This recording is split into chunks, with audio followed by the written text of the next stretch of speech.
다른 회사가 설계한 반도체를 주문 생산해주는 파운드리, TSMC와 삼성전자가 대표 기업인데 국내 2위 기업이 DB 하이텍입니다. 8인치 반도체를 양산하며 주목받았는데 최근 1년 주가는 반토막 났습니다. 최대 주주의 횡령 배임 의혹이 소송전으로 번진 게 악재가 됐는데 주주 친화 기업을 모았다는 밸류업 지수에 포함됐습니다. 밸류업이란 관점으로 보면 가장 낙후되어 있는 회사인데도 불구하고 밸류업 지수에 포함해 놓은 것 자체가 조금은 이제 이상하게. 경영권 극한 갈등 중인 고려아연, 소액주주 피해 논란의 두산밥켓, 이들도 같은 지수에 포함됐습니다. 논란은 둘째치고 수익률은 높았을까? 현재 밸류업 ETF는 총 12개. 지난해 11월부터 이달 14일까지 평균 수익률은 마이너스 1.4%, 딱 한 곳만 수익을 냈습니다. 밸류업 1년을 결산한 한국거래소 보도자료입니다. 밸류업 공시 기업들이 지난해 평균 4.9% 수익률을 봤다고 강조합니다. 종목별로 뜯어봤습니다. 10곳 중 6곳꼴로 수익률이 마이너스였습니다. 밸류업 개별 종목을 샀다면 손실보기 더 쉬웠다는 뜻입니다. 지배구조의 투명성 같은 문제를 해결하지 않으면 실질적인 밸류업 자체가 올라가는 게 불가능한 걸 알면서도 밸류업 정책을 시행했다. 주가가 부진했다면 배당이라도 늘었을까? 2023년 코스피 평균은 순이익이 100일 때 38가량을 배당했는데 지난해 밸류업 공시 기업은 31 정도만 주주에게 돌려줬습니다. 종목 선정, 주가 상승, 배당 증가 다 시원찮았던 지난 1년. 무늬만 밸류업 논란의 배경입니다. KBS 뉴스 송수진입니다. 이 남성은 매달 100만 원씩 미국 주식에 투자하고 있습니다. 수익률은 약 30%. 배우자도 자녀 계좌로도 미국 주식을 거래합니다.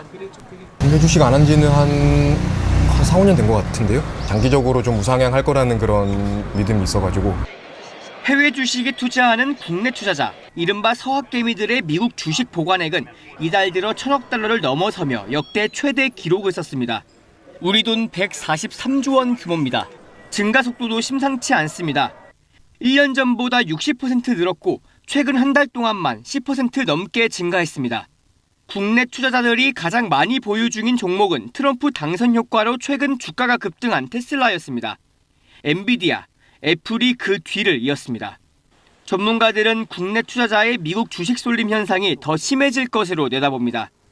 우리나라가 최근에 들어 이제 그 잠재 성장률이 떨어지는 모습이고 나스닥에서 이렇게 새로운 기술로 갑자기 급부상하는 기업들이 많거든요.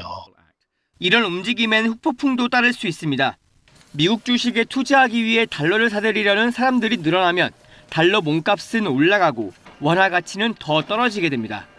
그러면 국내 증시에서 외국인이 또 빠져나가는 악순환이 나타납니다.